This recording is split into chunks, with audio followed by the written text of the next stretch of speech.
Top in the afternoon and the evening to you, whomever you may be, wherever you may be watching, looking, or listening. It's your humble, gracious, cowboy hopeful fan host, Anthony Moore.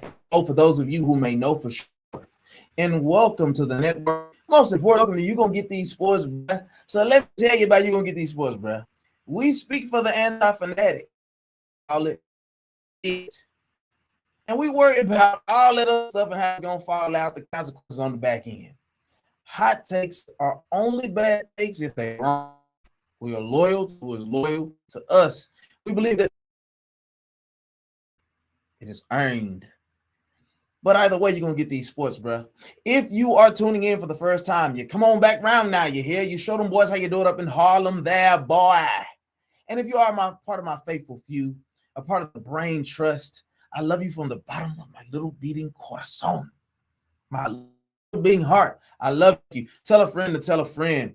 Tune in to the network, man. Tune in with your and Mo. And please, the like button is free and subscribe.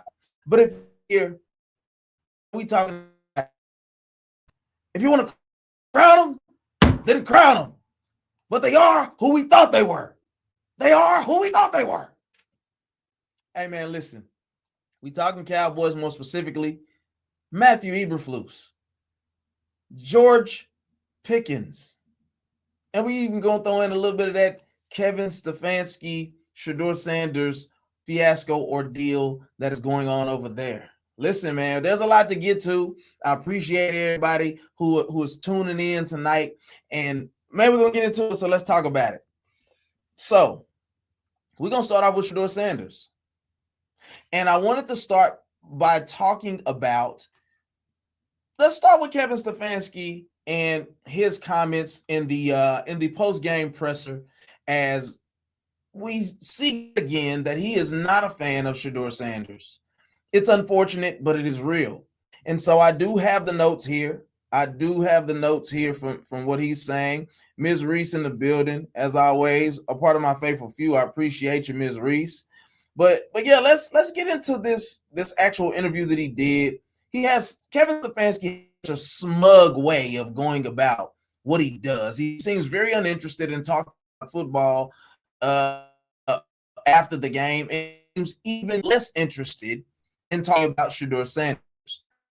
And so when we quote, just I know Shedeur had, but overall, this is the first guy asking about what he thinks about Shedeur Sanders, about the sort of moxie that showed in bringing. He said, yeah, he fought throughout the game, which we knew he would. Obviously, with any young player, Mary Kay, which is the lady who question wasn't a man, it was a lady, there's going to be ups and downs. And I thought there was some really good, some of the plays that he wants back, but some really good moments. So here's the thing. What did he really just say there? What did Kevin just say? It's a very bland, blanketed, like, well, yeah, we want some plays that he want to get back. Then, oh yeah, there's some things that he did overall. Like, listen, can we get anything about this guy? Things that haven't been done for this organization in a long time. Let's talk about him being one of the first players, the first player of this year, over 300. Not Joe Flacco, certainly not Dylan Gabriel.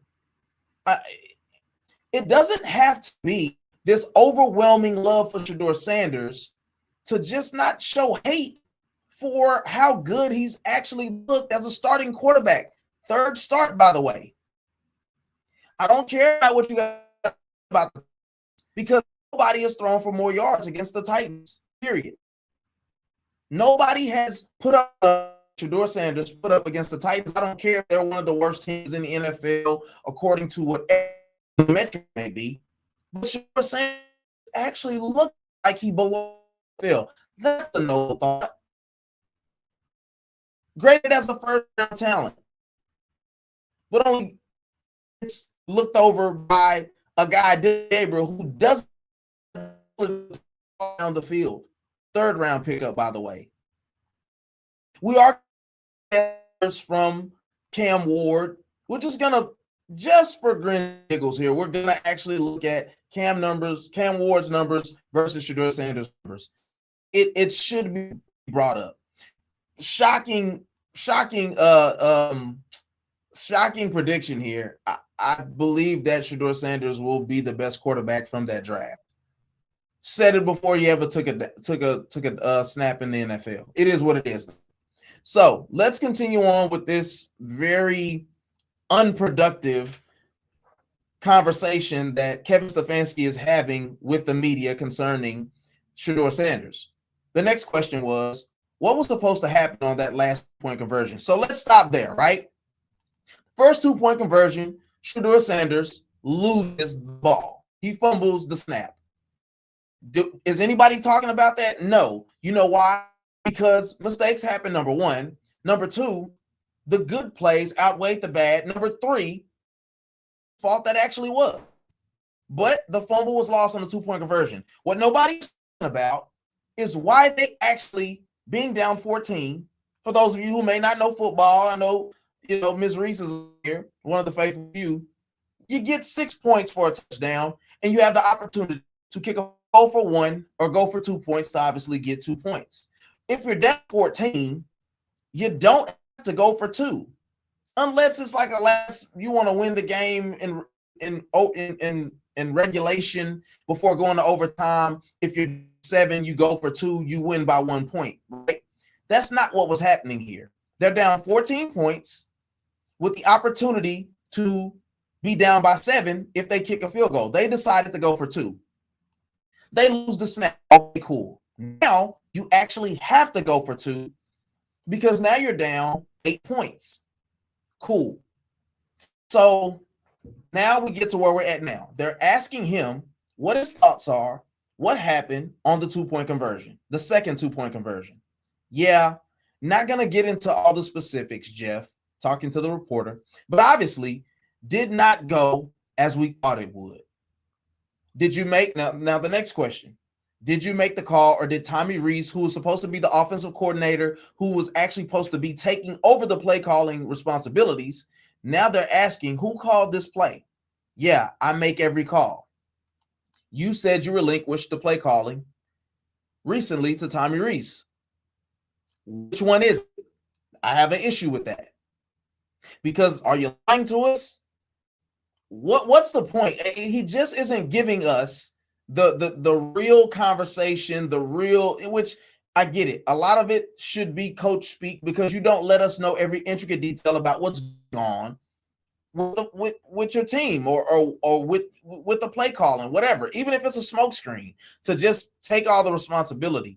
Somebody needs to pay for you seeming to sabotage your young quarterback and who deserve to win that game. The defense has held down this Cleveland Brown team all year, playing through very mediocre Gabriel, and now playing through the hope and Shedeur Sanders just to ultimately watch the coach single-handedly tank an opportunity to beat a 1 in 10, 1 in 11 Tennessee Titans team. But, that's neither here nor there. So he says he makes every call. Shedeur Sanders, hold on, we have a comment. Let me see. My bad, my brother. Welcome to the channel as well. Appreciate you for tapping in. Comments are tripping right now. I don't know why it's not pulling up, but it says, there we go. It says every team that's down 14 goes for 2. It's the new thing to do. I mean, for who though? Like, now I don't have the stats on that. And give me a second. Let me just see if Siri is gonna come through for me because she fails me a lot. 1 second. Hey Siri, how many teams are going for 2 down 14 points in the NFL this year? Do you have the stats for that? Let's just see if she comes up with something. She gonna use ChatGPT, and I ain't gonna lie, ChatGPT be failing me sometimes. But I don't know, Jeff. I don't know how accurate that actually is. I'm sorry, but I have specifics about showing number 14. However, the overall success rate for 2-point conversions in the NFL has been notably low this year, on just 31% of attempts, down from 55%. So what this would seem to suggest, even though I'm not saying that this is the end all be all, is that it ain't been working. You know, the NFL is a copycat league, Jeff. We know that, right? So when Miami or the Jets, I think it was Miami, when they first started doing the Wildcat, not everybody wanted to start doing the Wildcat. When the reality is the Wildcat was brought in because that quarterback wasn't that great. So you increase your chances of scoring if you put it in the running back's hand in the goal line or at some point on third or fourth down, whenever they used it, instead of actually putting it in your quarterback hands. We get that, right? But it was still early enough in the game where you don't need to go for two. Once again, you're down by 2 scores. Where if you just get 6 and kick the field goal, now if you're telling me that the field goal kicker is terrible or something to that nature, cool. I won't argue with you on that. Some teams have to go for it they have to go for 2 because they're like the Bears in those past years, struggled mightily at their kicker, like winning them games for those couple of years. That wasn't the case here. And if we go back a few weeks, we'll see that multiple times in the game, when Shedeur was getting in the red zone, Quinshon Judkins was actually the guy going in to get the snap. Wait, so I can throw you 50 yards down the field, but you won't give me the opportunity to actually throw the touchdown to get us in the end zone or hand the ball off? It just doesn't really add up. So I'm gonna read this and I'll go back to the actual interview because we're going over the notes, right? We're going over the actual interview notes, quotes that, you know, Kevin Stefanski actually did during the presser after the game. You said, yeah, the success rate is down, but for some reason teams are going for 2 more. It's an analytic thing. I don't agree with it. Yeah, I think the good coaches find ways to not be led solely by what the analytics say. That's what I'm saying. There's the copycat league, right? You start coming up with these stats, right? And don't get me wrong, Cowboy fan here, right? I believe that you should go for it a lot more than what you actually do once you actually cross over that 50, because it's just in your favor to try to extend those drives, right? Or if you're a team who has a bad defense, to keep the ball out of the offense's hands. My team is one of those teams, right? But some of this stuff is just trying to be too cute. And it just kind of lends to the idea that he's really still not fond of the idea of this guy being his quarterback. It's weird, right? Because if you go back, he said if Dillon Gabriel's healthy, after Shedeur got his first start, if Dillon Gabriel's healthy, he's starting. Well, after that, you say, we're going back to Shedeur, and we're open to the idea of him having a more long-term role. Then after a game where he did serviceable against San Francisco, it wasn't great. They probably should have had no chance to beat them in the first place. Now you're saying after this game, he's the starter for the rest of the season. Why are you singing a different tune? Why are you singing a different tune? It's just not adding up to me as to what is actually going on. We're going to get to your comment. I don't mind let's see, my bad. And you said, I don't mind the Wildcat in the red zone. I don't mind it either, but that play was terrible because now you're putting a running back in a position to actually have to choose, okay, if the corner comes or if the linebacker steps up, I'm tossing it. If they don't commit, I'm running with it. Maybe there's a pass. I think Acho brought up the fact that there was maybe, or somebody on another podcast was bringing up the fact that a lineman was maybe running a route. Why are we doing all of that and your quarterback is thrown for 360 yards? Let's get to this goofy comment right here. Is that Kevin Hart? You're so funny. You're so funny and kind of lame, but it's cool. I'll let you rock out. maybe you weren't like one of the guys growing up, and so now you want to feel like you can roast and one of those guys. Put your profile picture up there so we can take a look at you. No biggie though. Yeah, no biggie. You're a funny guy though. Yeah, not really, but I'll you're a funny guy. All right, so the grown-ups are talking, so you just go on about your business. All right, let's get to a real comment. Quinshon Judkins is the best offensive player the Browns have. That's why I'm okay with the Wildcat in the red zone. Jeffrey, though, how can we say that? After what we saw, how can we really say that? I think that Quinshon Judkins is amazing. And I got him in fantasy, so I've been able to enjoy everything about what he's been doing, right? By the way, Shedeur had 36 points. If I actually would have started him, then I probably would have had a good chance of winning my fantasy game, but that's neither here nor there. I don't know if he's your best offensive weapon. And why I say that? Because we've seen Quinshon many a weeks, and I can't never say he was the reason why they won a game. Shedeur Sanders is directly the result of why the Browns have now had new hope in being in games, winning games, and having a hope of being a viable franchise moving forward. So I can respect what you're saying for sure. He's talented. He's going to be one of the better running backs in the NFL. But he's only going to get better if he has a quarterback to the caliber of Shedeur Sanders playing. So that's what I will say. All right, now let's get back to these interview responses from one Kevin Stefanski. So he said, "Yeah, I make every call." Then the guy says, "Shedeur has a hot hand. Why would you take him off that play?" He said, "Yeah, again, it's a 2-point play. Didn't come through on our first 2-point play." And I got some thoughts on this, so stick with me on this. He said, "Yeah, it's a 2-point play. Again, it's a 2-point play.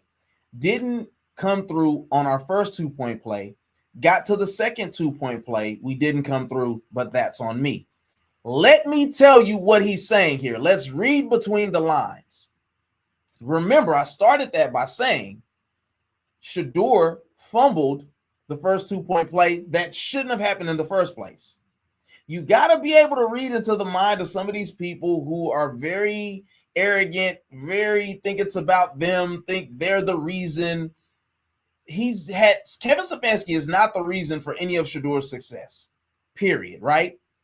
But what he's saying here, yeah, again, it's a 2-point play. Didn't come through on our first 2-point play. Pause. He's saying we had an opportunity to put the ball in Shedeur's hands the first time, and he didn't come through. He fumbled. He's putting the blame on Shedeur. How do I know that? Because the second half of this is got to the second 2-point play. We didn't come through, but that's on me. He's not taking responsibility for both of the plays. He's taking responsibility for the second one because he can say, I didn't put Shedeur on the field. We practiced this play. I put it in Quinshon's hands to execute it, and it didn't happen. That's on me. That's what he's saying here. That's what people are missing, is that he's directly blaming Shedeur for the first play and taking the onus or the blame for the second one. I don't agree with it. I think it's bogus because you just tried your kicker out there to kick a field goal, but at the same time, if people want to give him a pat on the back for saying, but that's on me, you got to be able to read into these words a little bit better. All right. You said the fumble was on the center because that's the first time he took in season reps.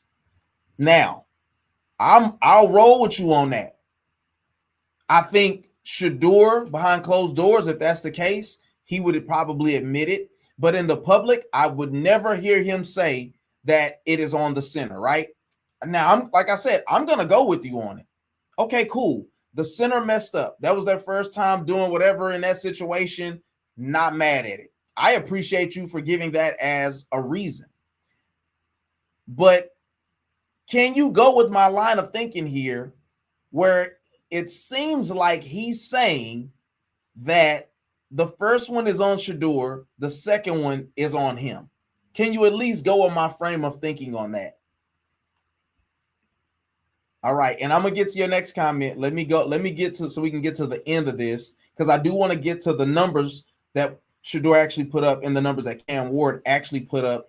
And for those of you who've seen George Pickens in there, we will be getting to Matt Eberflus. We will be getting to George Pickens. And what is this looking like? Is it time to go? Because I do got a bottom line statement to make about Kevin Stefanski. So anyway, we're almost at the end of this, though. Bear with me. All right, so now he says, was that play call yours or Tommy's? Tommy Rees, which is the offensive coordinator for the Cleveland Browns. I'm responsible for all of it. It's some grandiose statements that it sounds like somebody taking accountability.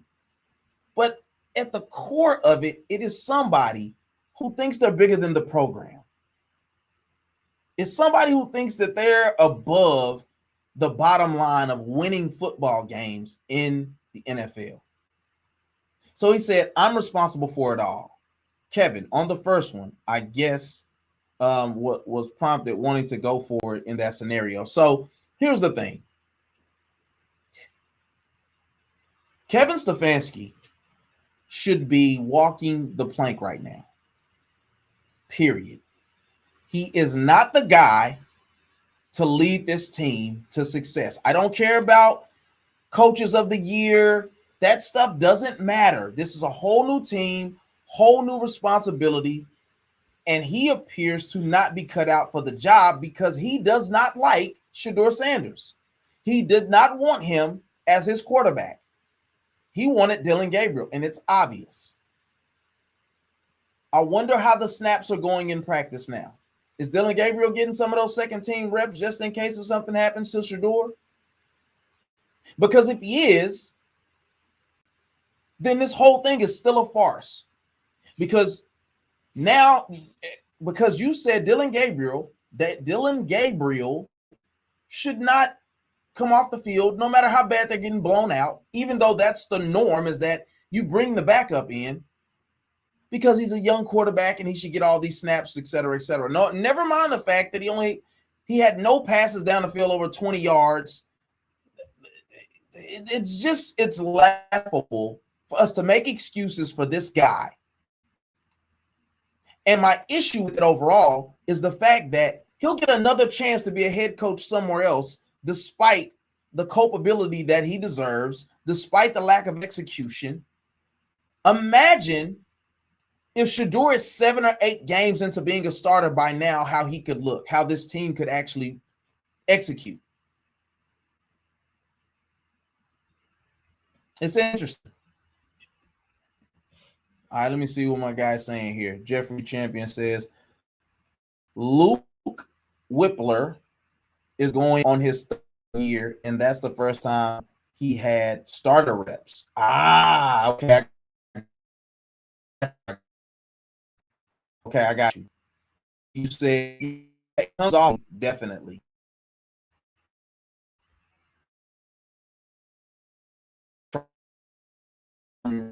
Under the bus as well. But here's the thing, though. Somebody's going to have to be culpable for what is going on. And so I'm not willingly going to get myself fired for Tommy Rees making bad decisions. As a head coach, you should never okay that type of play. Period. I get the Wildcat. That's a whole different situation. Typically, what we've seen from the Wildcat, running back catches the ball, options, he either hands it off or he runs it. 95% of the time, he's going to fake the handoff and run the ball. That's what we've seen from the Wildcat. You don't take your running back and turn it into this RPO situation where I toss it, I could run it, I could throw it to the lineman in the back of the end zone. It's just malpractice as a head coach. So, cool, responsibility, you should be fired. It's too hard to win in the NFL. Let's look at the numbers for your quarterbacks yesterday in that game. We're going to start with Shedeur Sanders, 23 of 42 for 364 yards passing, 3 passing touchdowns, 1 rushing touchdown. I think that's actually supposed to be 3. Those numbers may be a little off. Oh, one rushing touchdown, and then we got 3 carries for 29 yards, averaging 9.7 yards a carry with the long run of 14. And then he had that was 1 interception. I'm sorry. That's why it was looking kind of weird to me. 1 interception, QBR 56.1, and an overall passer rating of 97.7. Cool. If any of that matters to you. Let's look at Cam Ward. 14 of 28. So 14 less. He had 14 attempts, and he had 9 less completions. So 14 of 28, 117 yards, 2 passing touchdowns. One of those came off of a turnover punt from the block punt. They were able to get a touchdown off of that. But 2 passing touchdowns, 1 interception, QBR of 19.1, overall passer rating of 70.1. Had 2 carries for 4 yards, averaging 2 yards a carry. Shedeur Sanders, no matter how you slice it, was the better quarterback on the field out there. Here's what I believe. The only way that I was about to say the wrong name. The only way that Kevin Stefanski does not get fired is if GM and the owner all in one accord that they really don't like or rock with Shedeur Sanders. Because that type of malpractice should not go unpunished. He should no longer be a head coach in the NFL, not for the season. Now, we know the retread works well in the NFL for non-info. We do. It's just a fact. If you ain't skin folk, you're going to get an opportunity to be a head coach. And the Rooney Rule exists for a reason. Let's stop overlooking it. Right? So let's put a bow on this. Let's put a bow on this so we can, because we do got other topics and subjects to talk about, right? So overall, Sanders should remain the to infinity and shout out to Bud Light. It is what it is. Kevin Stefanski should have been fired before they got on the bus. He found a way to get home. He gone. Should be. But I wouldn't be surprised if he found a way to still build this team, mount up all of this drama. Because I forget Deshaun Watson looked terrible the last time we seen him on that field for an extended period of time. He could not throw a rock in the ocean. I don't have nothing against Deshaun Watson. Love you, brother. Lay like a cousin. But there's that we should ever see Deshaun Watson as a starter on the Cleveland Browns again, nor Dylan Gabriel. You gotta dance. You gotta dance with who you brought. Shedeur Sanders has proven as a 5th round pick that he truly is a 1st round talent, and that 3 starts and was dragged into a precarious situation. It is what it is, y'all. It is what it is. So,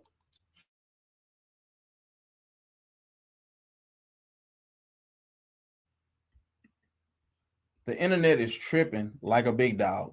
But you said, I don't think Kevin all right, let me go to the other comment. Hopefully it's working. Okay. You said, I don't think Kevin gets fired. I think the owner has already told Kevin he has the job next year. And that's unfortunate, but cool. But I also know he's working with the bad offensive line, 1 veteran receiver, and I don't blame it all on Kevin either. Well, it's a franchise issue, so you're absolutely correct. This is an overall franchise issue. Like, the Browns are a decrepit franchise.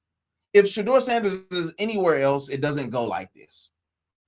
Even with all of the blunders about teams not wanting to draft them, as we saw, I think it was the Eagles and the Baltimore Ravens who expressed a level of interest. How would Baltimore look right now? And I get it. MVP, multiple MVPs, all of that. He's not a pure passer of the football. He's not a pure passer of the football like Shedeur Sanders. And Shedeur Sanders is nowhere near the athlete of a Lamar Jackson. But I'm just saying, how would that look now? Could Harbaugh have the galls to actually go with Shedeur Sanders if he was in that situation right now? Because he would have had plenty of opportunity. So, I mean, I don't know. I'm just saying. And before I get to your last comment here, here's the thing too, though. I want people to realize that Cam Ward has been playing quarterback.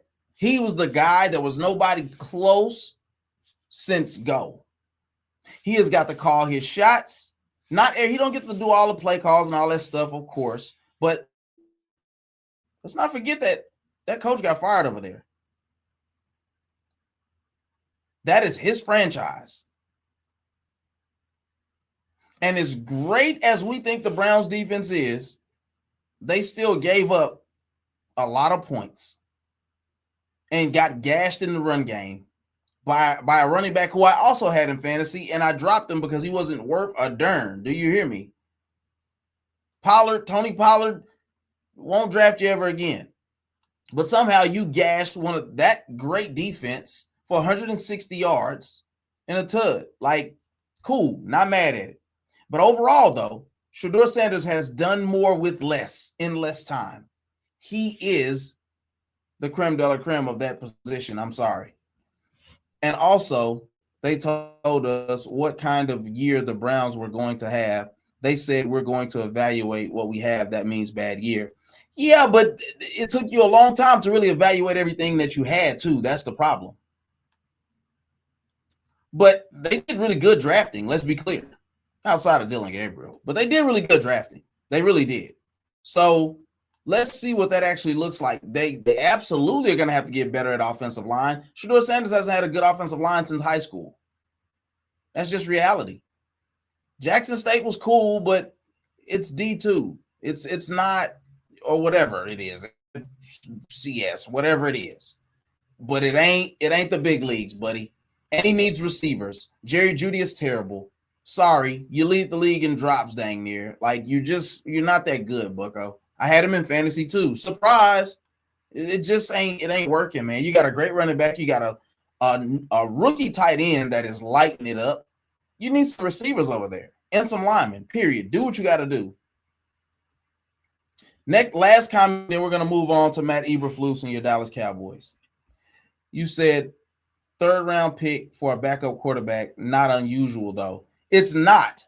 But there's no reason you should have drafted him over Shedeur Sanders in any world. Sorry, nobody was looking at Oregon watching his tape. Sorry, it just wasn't happening. Nobody picked Dylan Gabriel over Shedeur Sanders except for his fiance. Dylan Gabriel's fiance is the only one that's like, give me him. Everybody else, come on, man. Let's just be real. So let's move on. Let's move on to your Dallas Cowboys, Matt Eberflus. I mean, what can I say? It just keeps on getting worse. It just keeps on getting worse and worse. Your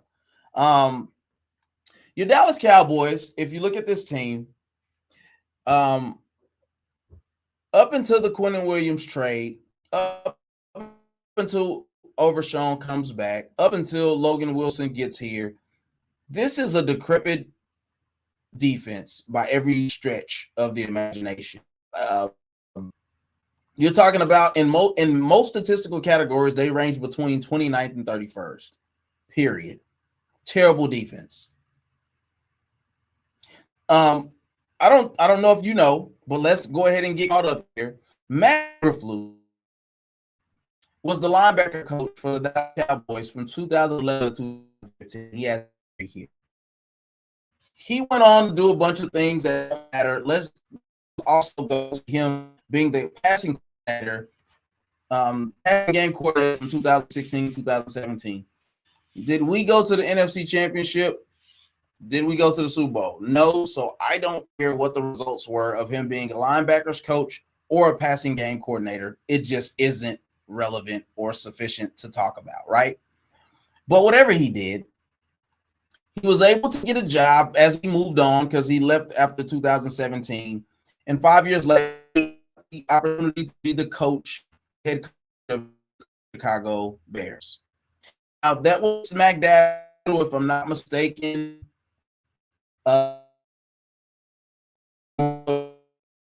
Justin Fields.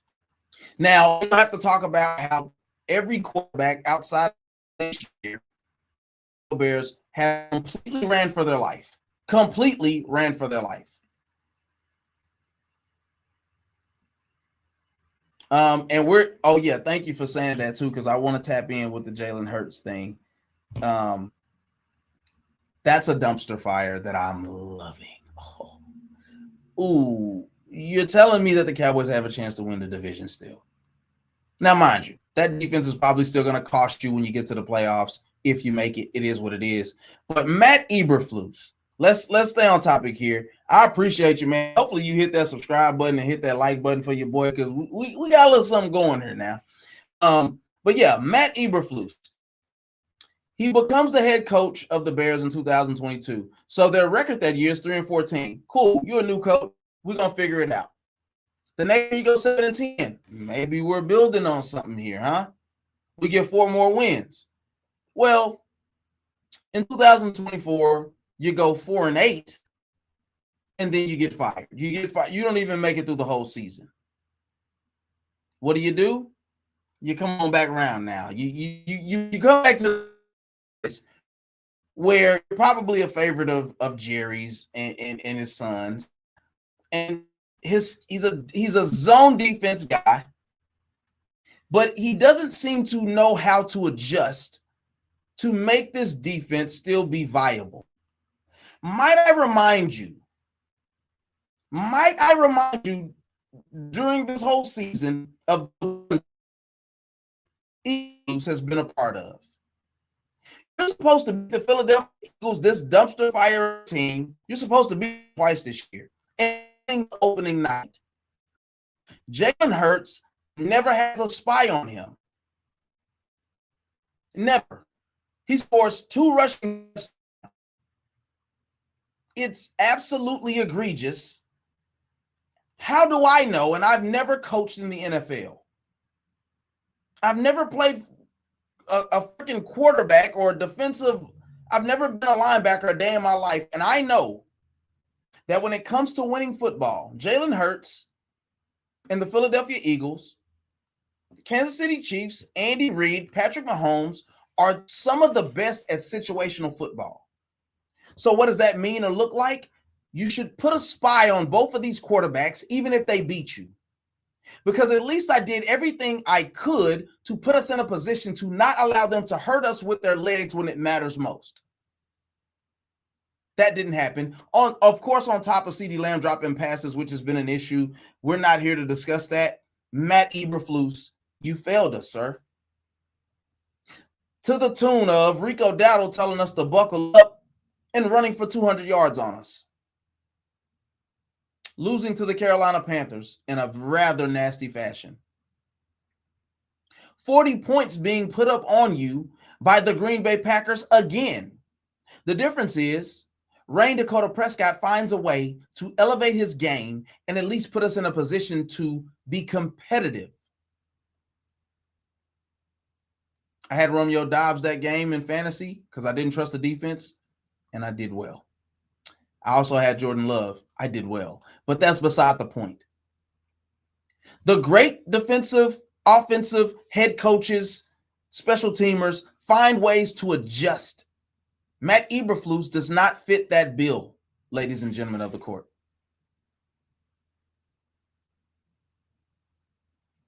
What about Denver? Can we talk about Denver? We beat up on these lifeless teams, the Washington Commanders and all of that trash. The Giants early in the season put up like 30 on us with Russell Wilson. And then it takes offensive late game heroics from Dak Prescott and company to come back and win that game. You get trounced in Denver. It's unacceptable. True enough, we were missing Donovan Wilson. We were missing Malik Hooker. Get it. But other teams find ways to make the best of what they have. And Matt Eberflus has yet to been proven to do that. He's a zone scheme guy who relies on his 3 techniques and 1 techniques and 5 and all that, right? To get that pressure up front. So we trade Micah Parsons away. We get Kenny Clark in return. Jerry tries to sell us that he's this next coming of whoever, and it's not true. So then we have to go load the wagons to go get Quinn Williams. And he's the new shiny toy that executes, and it's great to watch, to be honest. He's dominant. But somehow we can't find a way to scheme these guys to continue to evolve and get pressure on the quarterback. So then we go to Oakland and we do what we're supposed to do to bad teams and stomp them out. We come back home, we play the Philadelphia Eagles, the lowly Philadelphia Eagles, who can't figure out anything about their offense because their quarterback isn't that great. He just isn't. We control that run game. But one can argue that they're really not that great of a team. They just know how to play to their strengths the best out of any team that's not that great. Then 4 days later, the Kansas City Chiefs come into town.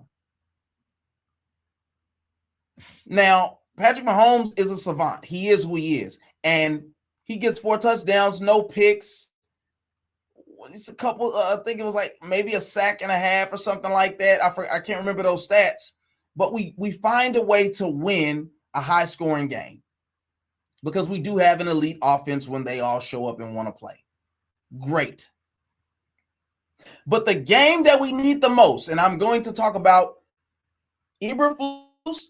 I'm going to end on Eberflus as I transition into George Pickens by saying, if you wanted us to believe, if you wanted us to truly believe that this Dallas Cowboys defense, this Dallas Cowboys offense, this team as a whole was really ready, you find a way to go to Detroit and win that game.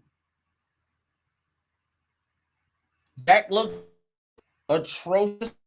The defense was getting a little pressure. Matt Eberflus came to his center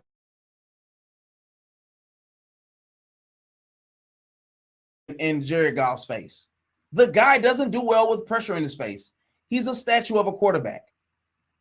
You get pressure, he's moving around in the pocket, doing some things he doesn't normally do or have to do. We stop. You get one big pass to Jahmyr Gibbs, who is an elite running back, speed phenomenal, shifty guy, close to breaking some of Barry Sanders' records. And then we say, you know what? Take the corners, go to Africa, and then come up and make a play.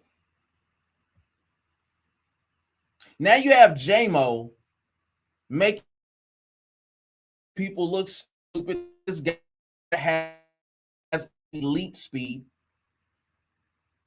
All these guys are now running amok on our defense because none of our corners are zone cover corners. They're not cover 2 corners. They're bump and run man corners. But that is not the scheme that works for Matt Eberflus. All right, so let me get to these comments and we'll get back to talking about this atrocious defensive coach for your Dallas Cowboys. I think the Eagles should move on to Tanner McKee, to be honest. Is that the backup quarterback? That's crazy. They're gonna find a way to squeak this game out if the Los Angeles Chargers don't find a way to score. Kenny Clark is solid, but he's nothing like he used to be. Of course, because he's older now. He's 30. I think he's 30 now, or close to 30 plus, something like that. It definitely comes with it, but he's still a decent player. You got to be able to put him around other decent players, though. And then my man said, Jesus loves you. Absolutely. And I love him. I ain't mad at that at all, my brother. Bless you. Make sure you hit the subscribe button. But anyway, so Matt Eberflus finds a way to make a blunder once again out of the Cowboys. For that 3-game stretch against the Raiders, the Eagles, we then became a top 20 defense after being the bottom third worst, bottom half worst 2 or 3 defenses in the NFL. We now had become around 17. And in a lot of statistical categories, we were top 10. But one could argue that the running game for the Philadelphia Eagles or the Raiders or the Chiefs was nothing comparable to the Detroit Lions. Easy to argue that point. I wouldn't be mad at you if that was the point you actually made. Cool. Jahmyr Gibbs, 3 touchdowns against us. Really went crazy in the passing game versus the run game, but either way, it wasn't good. It just wasn't good. J-Mo gets loose. Why we have the players that we have trying to chase a guy like J-Mo around the field with all of that speed makes no sense in the world. How is it that St. Brown is able to go footloose and fancy free with an ankle injury?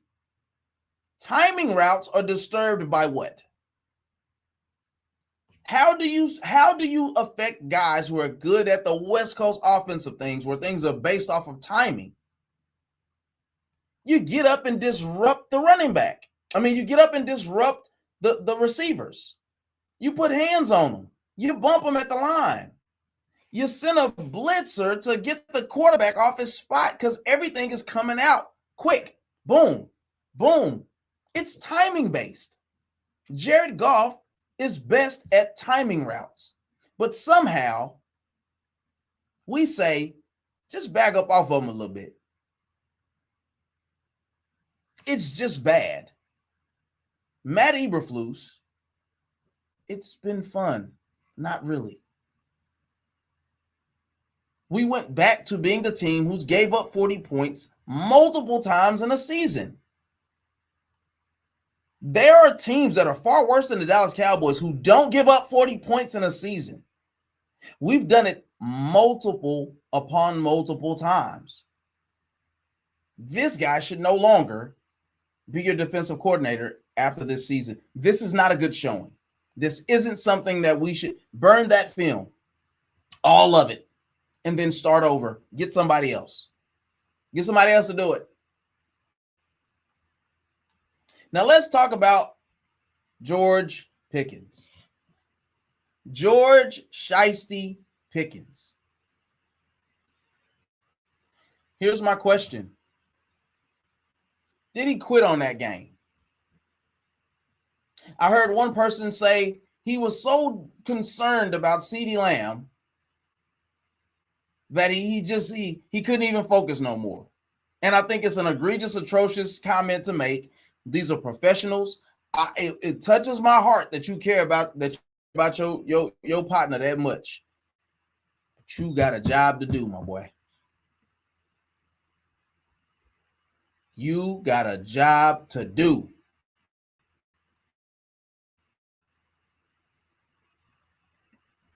Jeff Champion says, if Kevin gets fired, Jim Schwartz will be available, and I think that's who the Cowboys need.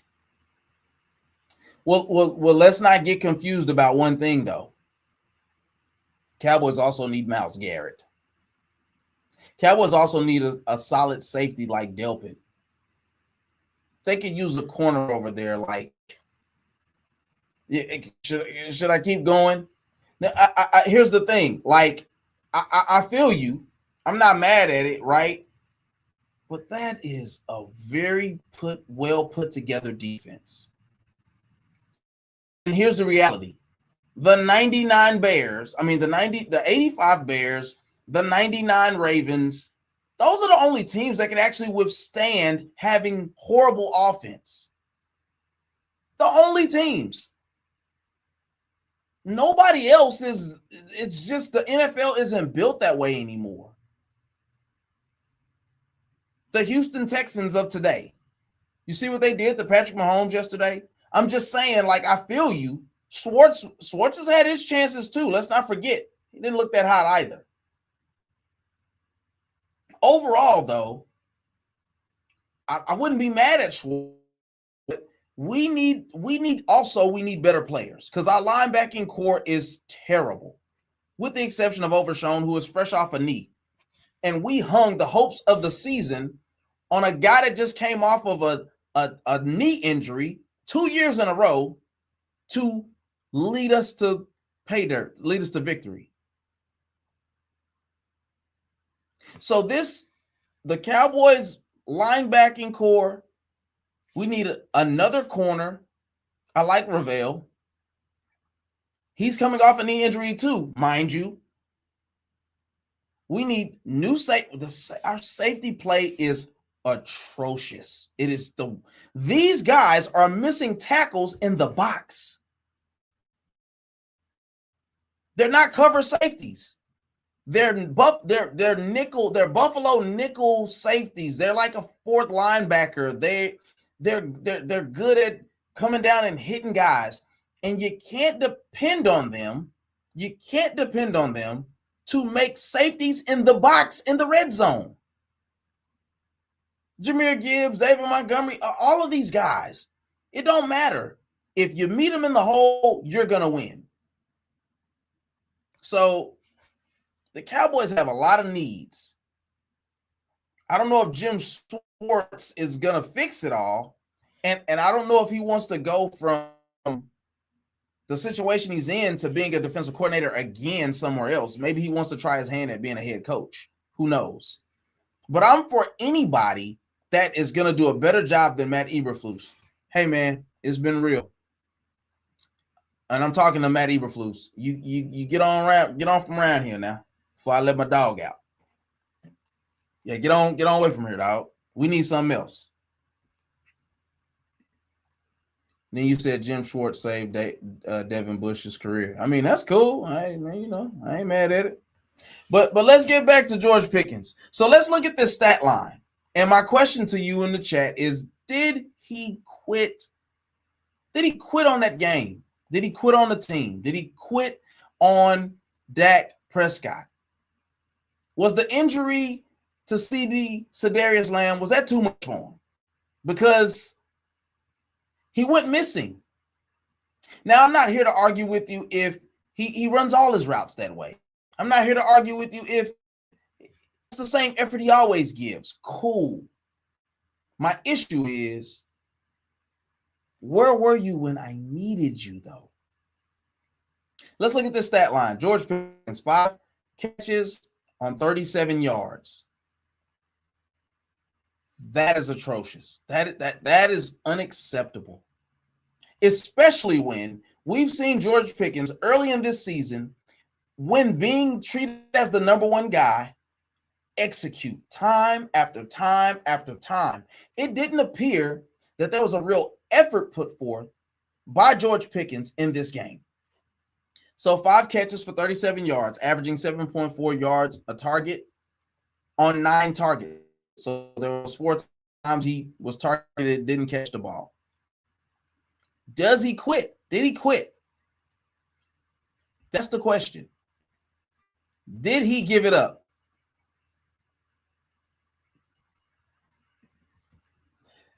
Jeffrey said, there's a reason the Steelers get rid of their diva receivers. What did you doing? Johnson doing? So here's right. Juju Smith-Schuster was never that to begin with. Let's just he capitalized and benefited from one Antonio Brown being over there, attracting a lot of that attention. End of discussion. If Antonio Brown is never there, Juju Smith-Schuster is just a TikTok guy. That's it.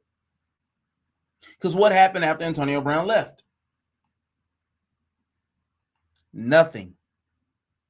He got paid. He did nothing. And that's just the truth. So I'll say that. I don't have a rebuttal. I just think that this is a narrative that the Steelers fandom or whatever, that's the narrative. Is like, oh, they get rid of these these diva receivers. It's like, yeah, but do you win though? You're looking for Hines Ward, and he's not there. Hines Ward is just not there. He's been done playing football for a long time. It just that type of receiver doesn't really move the needle in the NFL today. And the fact still remains, George Pickens has more receiving yards than the entire Steelers receiving core. That's a fact. Maybe after yesterday that changed or something, but last time I checked, I was the man on these streets. That ain't a run-of-the-mill receiver. Now, from what I've heard, yes, George Pickens has been missing meetings. He's been showing up late. He's been fined. He's had to sit out plays against the Raiders because they were doing foolish things, being out to 7 a.m. in the morning. That stuff ain't going to cut it. But that's the NFL today. I'm sorry. I'm not saying it's okay. Should he be more professional? Absolutely. But at the end of the day, this is a what have you done for me lately league. What have you done for me lately? Ooh, yeah. But that's neither here nor there. At the end of the day, George Pickens has produced, and he's done it often for the Dallas Cowboys. Is this Pittsburgh? Hold on, what did I put? Is this Pittsburgh Pickens? Because here's the thing about being in the Dallas market as a Cowboys player. Here's the thing about being attached to David Mulligetta, who is also Micah Parsons' agent. We saw how that went. Here's the thing about the type of player that Pickens is. When he's doing well, he's loud. When he ain't doing well, he quiet. He seems to be taking the Trevon Diggs approach to even dealing with the media, calling out Richard Sherman, all of those things. Let's not forget about the infamous tweets about Mrs. Patrick Mahomes. He's very outspoken. And I'll be honest, I don't have a problem with it. These players should have the ability and the freedom to be as expressive as they would like to be. But you must produce. You absolutely must get the job done. And if you're not going to do that, you're going to have a problem on you. You have a problem on your hands. Because this market is no different than LA. It's no different than New York. It's no different than Boston with the teams that they love most. Just win, baby. George Pickens should never have 37 yards in a game. I could care less about what the reasoning is. George Pickens should never only have 37 yards receiving in a game.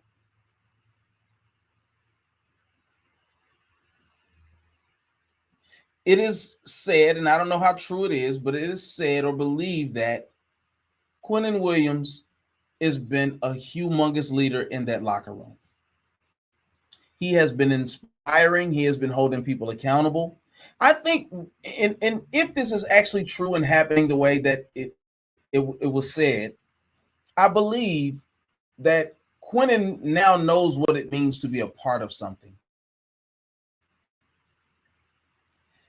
You would be lying to yourself if you don't believe that with a few players in the offseason through the draft and free agency on the defense, getting you some better guards out there, or is it tackles? Oh, I ain't gonna lie, I was always got that confused. Better tackles, right? Guards on the inside, tackles on the outside, right? Or is it left guard? Guards on the outside, tackles on the inside. Either way, I'm not stupid. I promise.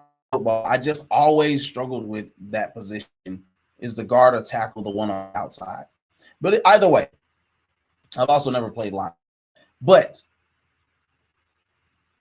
this team is looking like, with an aggressive offseason and some really quality picks, you get this defense reassured.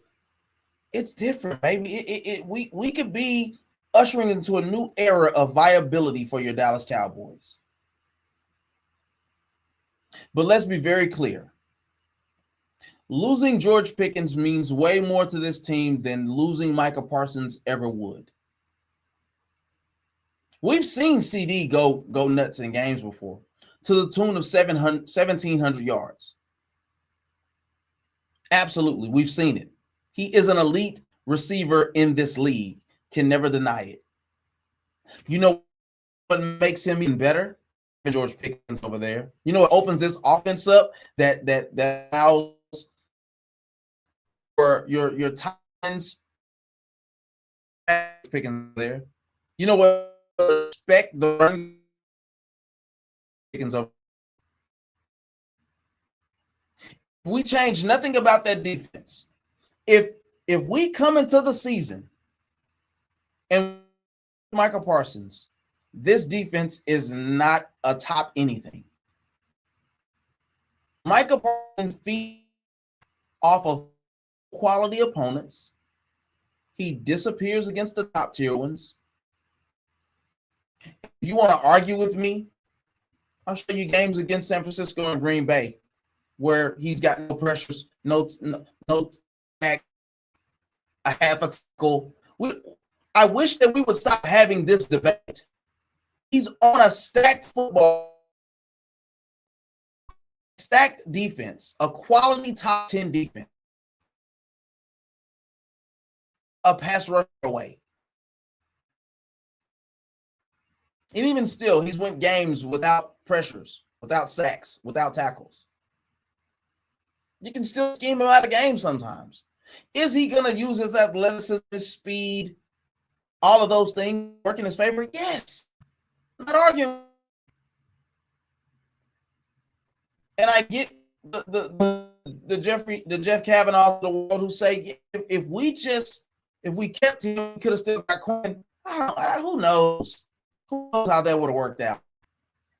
But what I do know is in a very short time, I've seen Quentin Williams have a better impact on this defense as a whole by just showing up on the field than I ever seen from Micah Parsons. So I don't want to have that conversation anymore. I'm tired of talking about it.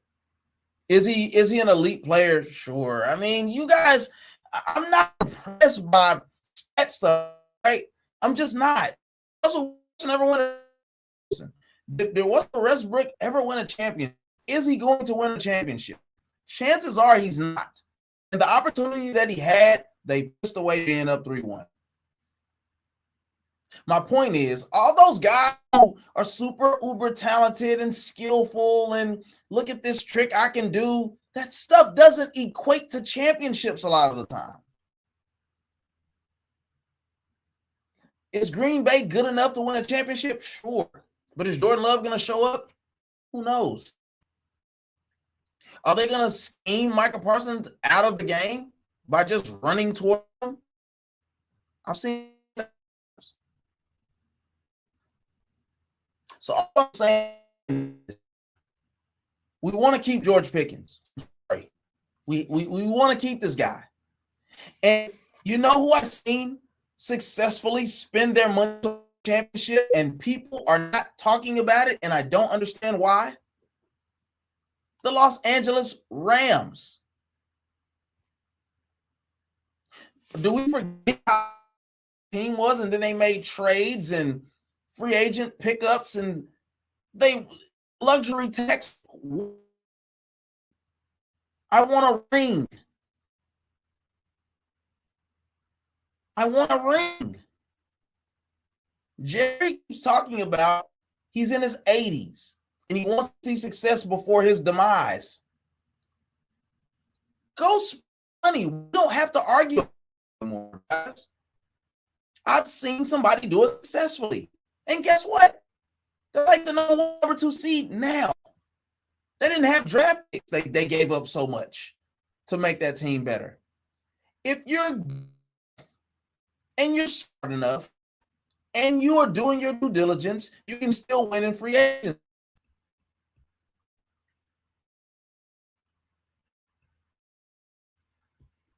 Period. I'm sorry, I keep leaving these comments up here. Antonio Brown lost his mind after the Steelers got rid of him. That has nothing to do with Juju Smith-Schuster, though. My point is, Juju Smith-Schuster wasn't that great of a receiver to begin with. Antonio Brown only helped his cause. That's my point.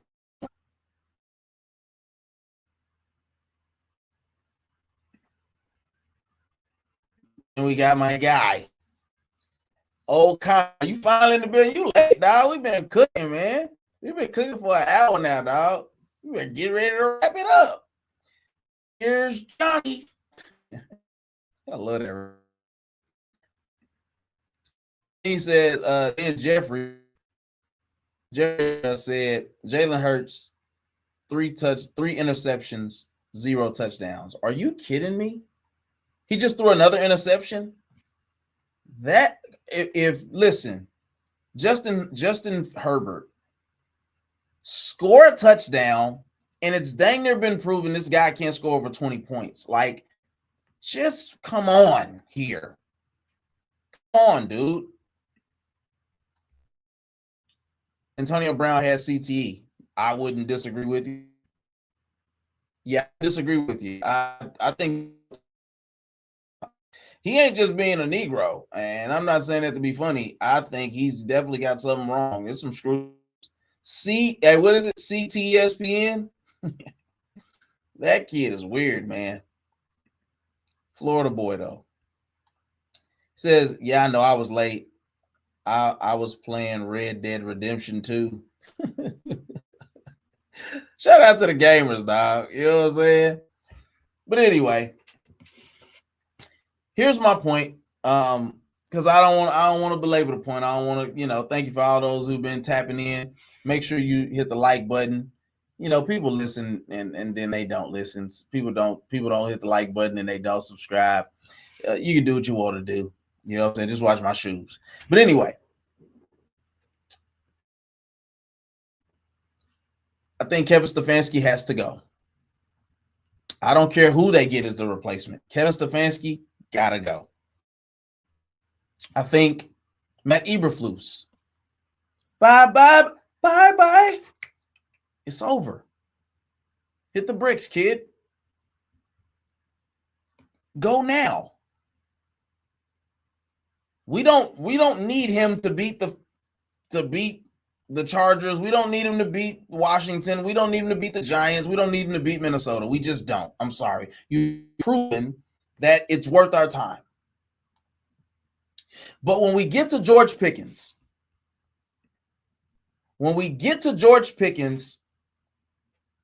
sorry, can't let that guy go. Call it bias.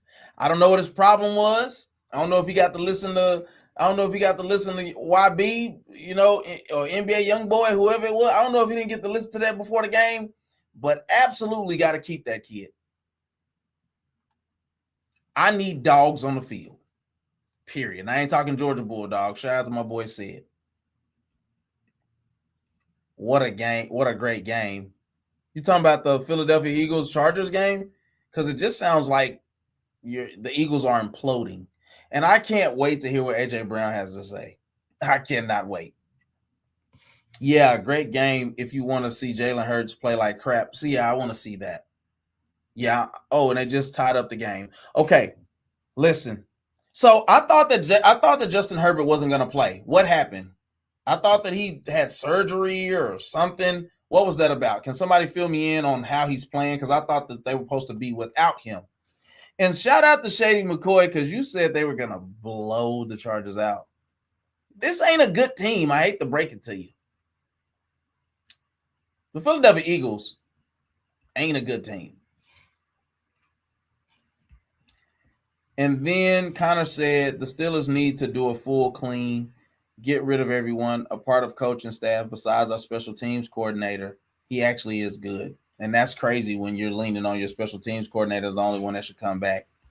Fun fact, George Pickens played for Georgia Bulldogs. I know. I know. I'm just saying, I say we need dogs on the field. I see what you did there. You know what I'm saying? He got that dog in him for sure. Saquon Barkley, what's going on with him?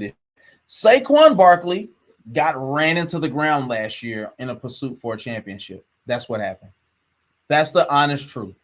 Saquon Barkley had a phenomenal year. And this is why I said, I firmly believe you shouldn't have sat him. You should have let him get that. You should have let him get that rushing record last year too. Because I'll be honest, I didn't believe they were going to win the Super Bowl anyway. Primarily probably because of Jalen Hurts. But like I've said plenty of times, Jalen Hurts, Patrick Mahomes, Kansas City Chiefs, Philadelphia Eagles, they have been successful for so long because they are the best at situational football. They know how to win in situations. The tush push, anything that Patrick Mahomes does late in games, it's just pretty clutch. I mean, I know he threw like two interceptions yesterday, but this is just not the year. You lose alignment on the first play of the game. This just isn't the year for Kansas City. And it just is what it is. Travis Kelce was playing elite for a long time. He's now fallen off. It just is what it is, right? Your offense is predicated on your speed guys getting the ball on bubble screens in space and getting down the field. That's not going to equal success for long. It just is what it is, right? So, my bad. Going back to Saquon, though. Saquon is burnt. He's burnt. All those highlights and all that stuff is great. This is what people also got to remember about the Philadelphia Eagles last year. A lot of them blowing people out, a lot of them winning games late came from Saquon having a lot of late runs. It came from Saquon late in those games after you grinded him down, and he'll pop for one. He'll pop for 2 touchdowns late. That wasn't this just dominant team last year either. Although I give Jeffrey Lurie and everything about that franchise, I give them their respect because you've been to multiple Super Bowls. You've been to NFC championships. You took down Patrick Mahomes and the Kansas City Chiefs. I don't care how you did it. You did it. So at the end of the day, I'm like, Saquon his body is being a running back in the league, they only really last 4, maybe 5 years. That's why the position isn't that valuable to people, because you just grind them down and then you just go get another kid. You just go get somebody else. So that's what's going on. Saquon to retire is crazy.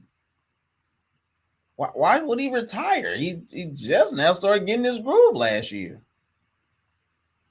Travis Kelce got the Taylor Swift effect, and now he sucks. No, that I can't go with you on that, buddy. He was already going down. I'm sorry. It's just the truth. And I will never say that Travis Kelce is the greatest tight end or the greatest Kansas City Chief tight end. Not going for it. Sorry. You can't make me forget about Tony Gonzalez. You can't get me to do it. I'm sorry. Cap. This is a league predicated on passing. And Tony Gonzalez dominated in an era where the tight end was an afterthought. Can't go for it. Sorry. I don't care how many records he breaks. You can't do much to receivers or quarterbacks now. The league was completely different. How you going to get me to believe that Travis Kelce is better than Tony Gonzalez? Save it. Not trying to hear it. Anthony Ayers just dropped 40 and people thought John Morant was better. That's laughable. I don't know who. You know what that was? That had so much more to do with the flash of the dunk and the. It's like, bro, John Morant can't shoot. How can you be better than Anthony Edwards if you can't shoot? He's not a good shooter. He's all about slashing and getting to the basket, and he's always hurt, and he's always got guns. It's just not. It's just stop. And he's immature. So, yeah, no, Anthony Edwards is better than John Morant. Both marketable. I hope my teacher does a college football playoff bracket. I'd win big time. You funny.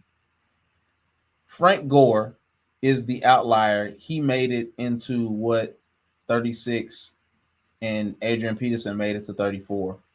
Oh, for sure. You know, you got your guys, right? I think Adrian James lasted a little bit too, right? Corey Dillon lasted a little bit. Emmitt Smith, of course. Barry Sanders lasted for a while. He just didn't want to play anymore for the Lions. They just didn't do what they needed to do, right? But so but a different league, right? It was just a different league. I don't know how to explain it, but these teams today really will grind you into the ground. It's just not worth a darn. Like they don't value the running back position. I'd make a good tight end, but my dang offensive coordinator won't trust me. What are you trying to say? You don't play football, Connor. Stop acting like you play football, dog. You ain't never said you play football. Tell me you play for Ohio State if you want to. I'm going to block you because you ain't never said you play. What are you saying?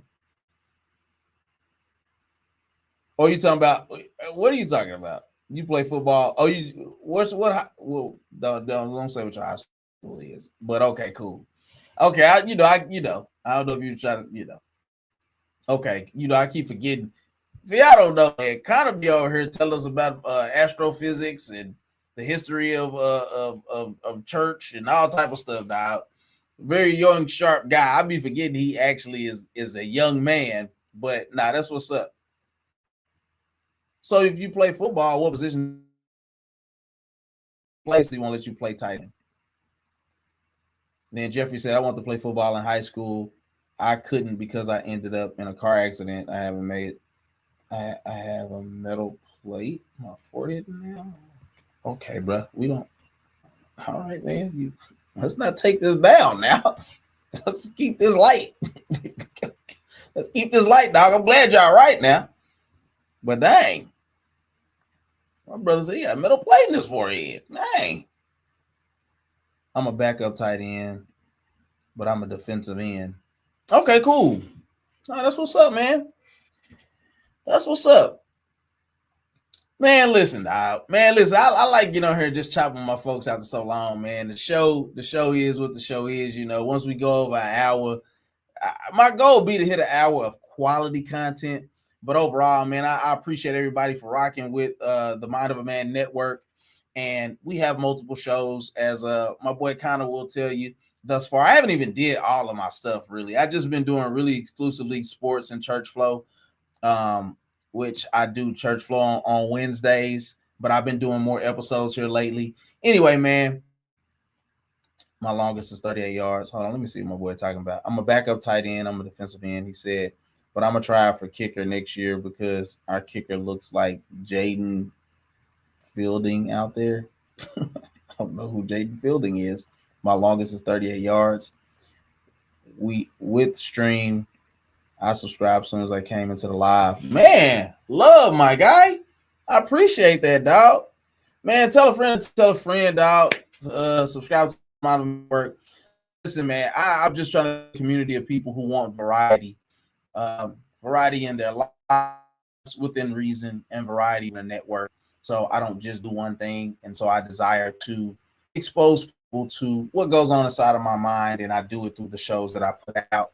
And so brand trust is my people. That is the inner circle. I will have t-shirts for you guys here soon, man, for the because I want to have a network and a community of people who think, period.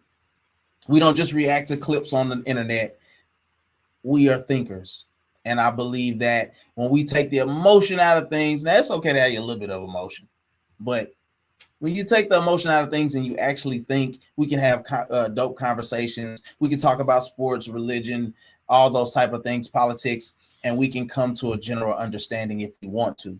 So listen, man, I'm going to finish up these comments and then I'm going to close the show out. But I do thank you for anybody who liked, who shared and subscribed, who commented. Thank you for my faithful few, my brain trust. I love you from the bottom of my cortisone for sure. Jaden Fieldings is the Buckeye kicker who missed every important kick. Oh, so that's what you were talking about the other day. We didn't get to talk about that. If you'd have came sooner, we could have got into the weeds about that. And then Jeffrey Champion said, I got you. Love, man. Love.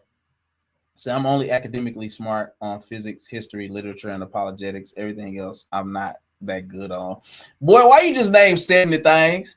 My boy said, man, I'm only good academically on smart on physics, history, literature, apologetics. Man, I can tell you the alphabet in Greek and Hebrew backwards and forwards. But that's dog. I mean, come on, man. Kind of you on here flexing, dog. Chill out, dog. You do it a lot now. Okay. So just a update on the game too. Philadelphia appears to have the ball at their 40.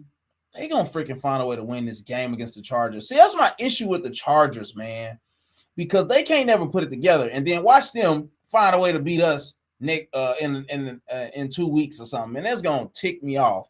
Beat the freaking Eagles, dog, so we can win this division. Said I suck at biology and math. That's the only thing. Understood, man. Well, listen, man, I'm gonna get out of here, man. It's late, man. I do gotta go to work in the morning, and I be tired. You feel me? I surely is tired.